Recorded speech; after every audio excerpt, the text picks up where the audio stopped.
এয়া এইকেইটা পেকেট লৈছোঁ, আজিয়ে আনিছে যেনিবা। চ' ভাবিছোঁ আপোনালোকৰ সৈতে শ্বেয়াৰ কৰোঁ।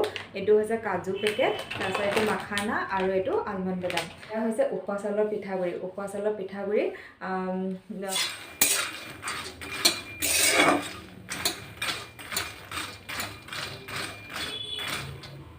মাখানা, কাজু, আলমণ্ডখিনি আকৌ ড্ৰাই ৰ'ষ্ট কৰি লৈছোঁ। তাৰপিছত গোটেইখিনি মিক্স কৰি মিক্সিত মাৰি দিম। এয়া আমাৰ মাখানা, আলমণ্ড বাদাম, কাজু বাদাম পাউডাৰ বনোৱা হৈ গ'ল। এতিয়া চিচাৰ বটল এটাত ভৰাই ৰাখোঁ। ইফালে আমাৰ ল'ৰাই খাই আছে হোমমেড চেৰেলেক্স।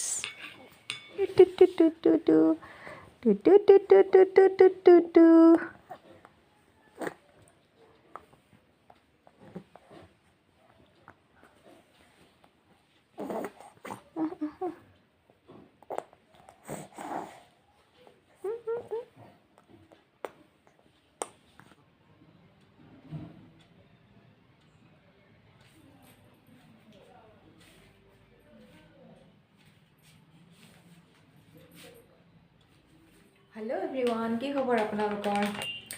যিহেতু এতিয়া মোৰ ল'ৰা 7 মাহত সোমাইছে, 4 দিন হৈছে 7 মাহত সোমোৱা, গতিকে ইমান দিন মই তাক একো খোৱা নাছিলোঁ, চিফ মোৰ গাখীৰে খাই আছিলে। কিন্তু যিহেতু এতিয়া সি খাব পৰা হৈছে, মই ভাবিছোঁ হোমমেড চেৰেলেক্স ব্যৱহাৰ কৰিম, সেইকাৰণে এইবোৰ বস্তু আনিছোঁ। উখোৱা চাউলৰ পিঠাগুড়িখিনি মা ঘৰৰ পৰা দি পঠাইছিলে। আপোনালোকে আগৰ ভিডিঅ'ত গমেই পাইছে, আমি মৰিগাঁও গৈছিলোঁ লঠৰি খোৱা নিয়ম কৰিবলৈ, আৰু যিহেতু তাৰ চেকআপ আছিলে সেইখিনিৰ কাৰণে। তো মামায়েকে লঠৰি খোৱা নিয়ম কৰাৰ পিছত মই ঘৰত আহি 4 দিন হৈছে, যিহেতু তাৰ 7 মাহত সোমোৱা 4 দিন হৈছে, মোৰ হোমমেড চেৰেলেক্স খোৱাও 4 দিন হৈছে। কিন্তু ঘৰৰ পৰা অকল উখোৱা চাউলৰ পিঠাগুড়ি দি পঠাইছিলে। মই তাক তেনেকৈয়ে বনাই খুৱাইছোঁ, তাৰ লগত একো মিক্স কৰা নাই, নে চেনি দিছোঁ, নে নিমখ দিছোঁ, নে বেলেগ বস্তু দিছোঁ, একোৱেই দিয়া নাই মুঠতে। সি তেনেকৈয়ে খাইছে। গতিকে ভাবিছোঁ যিহেতু সি চেনি নিমখ একো সোৱাদ নোপোৱাকৈ তেনেকৈয়ে খাইছে, আৰু ডক্টৰে কোৱা মতে বা মই ভিডিঅ'বোৰো দেখিছোঁ, মানে আমি যদি ল'ৰা ছোৱালীক যদি চেনি নিমখ দি খোৱা অভ্যাস কৰোঁ, তেতিয়াহে সিহঁতে সেইটো টেষ্টটো বুজি পাব। কাৰণ সি যিহেতু এতিয়ালৈকে বাহিৰা বস্তু একো খোৱা নাই, অকল মাকৰ গাখীৰ খায়, মানে মোৰ গাখীৰ খায়, গতিকে সি একোহৰ টেষ্ট বুজি নাপায়। আমি তাক যেনেকৈ খোৱা অভ্যাস কৰোঁ তেনেকৈ সি খাব। সেই হিচাপত সেইটো কথা ভাবি মই মানে কি তাক চেনি নিমখ একো নিদিয়াকৈ, এই যিহেতু 7 মাহত সোমোৱা 4 দিন হৈছে, গতিকে মই এই 4 দিন ধৰি তাক মানে পিঠাগুড়ি খুৱাইছোঁ, উখোৱা চাউলৰ পিঠাগুড়ি। তো সি মানে তেনেকৈয়ে খাইছে, একো টেষ্ট নোপোৱাকৈ তেনেকৈ খাইছে। এতিয়া মই ভাবিছোঁ সেই উখোৱা চাউলৰ পিঠাগুড়িৰ লগত 1 চামুচো মই নিদিওঁ, কাৰণ যিহেতু ফাৰ্ষ্ট ষ্টাৰ্ট কৰিছোঁ, তাক গোটেই পেট বেছিকৈ খোৱালে হয়তো তাৰ পেটৰ প্ৰব্লেম হ'ব পাৰে, অলপ অলপকৈ কোৱাণ্টিটিটো বঢ়াই নিব লাগিব। সেইকাৰণে এতিয়া ষ্টীলৰ চামুচ এপাতেৰে ইমানকণ মানুহে বনাওঁ, যাতে তাৰ 7 চামুচমান হয় খাব পৰাকৈ, আৰু বহুত মানে ডাঠকৈ বনোৱা নাই, একদম মানে কি পাতলা কৰি বনাইছোঁ। যিহেতু সি এতিয়া গাখীৰ পৰা মানে কি বেলেগ এটা বস্তুলৈ আপডেট হ'ব, সেইকাৰণে একদম ডাঠটো খোৱালে তাৰ পেটৰ প্ৰব্লেম হ'ব, সেইকাৰণে পাতলা কৰি পেলাই খুৱাইছোঁ, অলপ গাখীৰতকৈ অকণমান ডাঠ তেনেকুৱাকৈ। তো ল'ৰা টোপনি গৈ আছিলে, বিচনাত শুই আছিলে, টোপনিতে কান্দি উঠে যে মাজে মাজে, সেই কান্দি উঠিছিলে, সেইটো কাৰণে লৈ আহিলোঁগৈ। এতিয়াও উচপি আছে একদম। উখোৱা চাউলৰ পিঠাগুড়িৰ লগত ভাবিছোঁ এতিয়া যিহেতু সি একো নিদিয়াকৈ খাইছে, গতিকে মানে এই কাজু, আলমণ্ড আৰু মাখানা অকণমান যেনেকৈ পিঠাগুড়িখিনি আধা ভজা কৰিছোঁ, তেনেকৈ অকণমান ভাজি মিক্সিত গুড়ি কৰি পাউডাৰ বনাই যেতিয়া পিঠাগুড়ি পগাম, তেতিয়া তাৰ লগত আধা চামুচমান এয়াও মিক্স কৰিম, আৰু মুগ দাল দিম বুলি ভাবিছোঁ, মুগ দালো মিক্স কৰিম বুলি ভাবিছোঁ। তেনেকৈ মানে মই ঘৰতে হোমমেড চেৰেলেক্স বনাই খুৱাম বুলি ভাবিছোঁ, কিন্তু কিনা বস্তু বাহিৰা বস্তু নোখোৱাওঁ বুলি ভাবিছোঁ। মানে বহুতে কৈ আছে যে কিবা সৰু পোৱালিৰ কাৰণে বোলে ইজাম নে কি আছে, সেইটো খোৱা ভাল, তাৰপিছত আকৌ নান গাখীৰটো কথা কৈছে, এনেকৈ আনি পেলাই খুৱাব পাৰা এনেকৈ বুলি। কিন্তু মই সেইবোৰ বস্তু উপায় নহ'লেতো খুৱাব লাগিব, কিন্তু মই ভাবিছোঁ মই পিয়ৰ বস্তুবোৰে খুৱাম বুলি ভাবিছোঁ। মানে এনেকৈতো খুৱামেই পিঠাগুড়ি, উখোৱা চাউলৰ পিঠাগুড়ি, বাদাম, কাজু বাদাম, আলমণ্ড বাদাম, মাখানা আৰু মুগ দাল চেৰেলেক্স বনাই।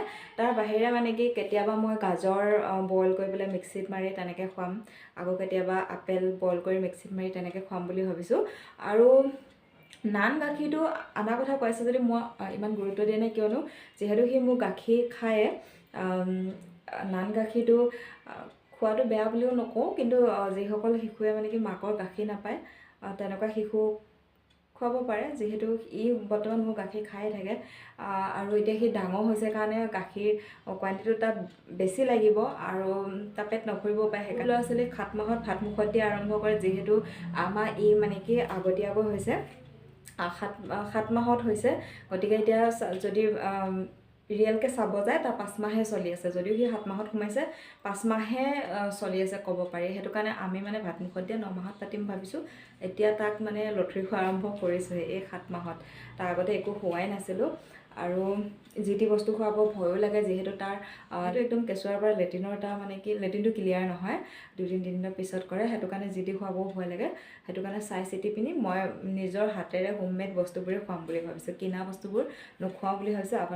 মই মানে 2 টাইমকৈ খুৱাম বুলি ভাবিছোঁ, দুপৰীয়া 1:30মান বজাত খুৱাম বুলি ভাবিছোঁ আৰু ৰাতি 8টামান বজাত খুৱাম বুলি ভাবিছোঁ। বাকী টাইমত সি মোৰ গাখীৰে খাব তেনেকৈ, আৰু মাজে মাজেতো সেই গাজৰ বইল কৰি খুৱাম বুলি ভাবিছোঁ মিক্সিত মাৰি, আৰু আপেল বইল কৰি খুৱাম বুলি ভাবিছোঁ মিক্সিত মাৰি, মাজে মাজে কলো দিব পাৰিম। সেনেকৈ মানে পিয়ৰ বস্তুবোৰ খুৱাম বুলি ভাবিছোঁ, বাকী বাহিৰা বা কিনা বস্তু খুৱাম বুলি ভবা নাই। গতিকে আপোনালোকে জনাবচোন মোৰ আইডিয়াটো কেনেকুৱা পাইছে। চ' আজিৰ ভিডিঅ'টো ইমানখিনি। ল'ৰা উঠিলে যিহেতু আকৌ টোপনিয়ে হ'ল কিজানি, টোপনি গৈ আছে, কিন্তু সেই টোপনিতে মানে কান্দি উঠে পটককৈ, ভয় খাই কিজানি, সেয়াই। আজিৰ ভিডিঅ'টো ইমানখিনি। নতুন এটি ভিডিঅ'ৰ সৈতে আকৌ আপোনালোকক লগ পাম। যিসকলে আমাৰ চেনেলটো এতিয়ালৈকে ছাবস্ক্ৰাইব কৰা নাই, আমাৰ চেনেলটো ছাবস্ক্ৰাইব কৰি আমাক মৰম দিব, ছাপোৰ্ট কৰিব। ভিডিঅ'টো চোৱাৰ বাবে বহুত বহুত ধন্যবাদ। নেক্সট ভিডিঅ'ত আপোনালোকক লগ পাম। বাই, লাভ ইউ অল।